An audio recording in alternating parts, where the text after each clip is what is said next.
এই বেটা তোরা রেডি হইছস? আরে আজকে অনেক মজা হইব। আরে বাদ দেশে আমি যাইতাম না। আরে যাবি না মানে? আম্মা ফোন দিছে। হ্যালো আম্মা, আসসালামু আলাইকুম। কি? আমার কাছে তো এখন কোনো টাকা পয়সা নাই। বোন কি অসুস্থ? আচ্ছা আমি দেখতেছি যে কোনো ব্যবস্থা করা যায় নাকি। কিরে তোরা আমার দিকে এইভাবে তাকাচ্ছিস কে?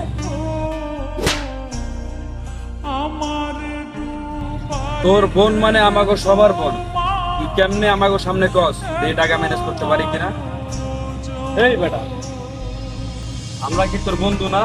আমাগো সম্পর্ক কি বন্ধুত্বের মধ্যে সীমাবদ্ধ? আমরা একজন আর একজনের ভাই।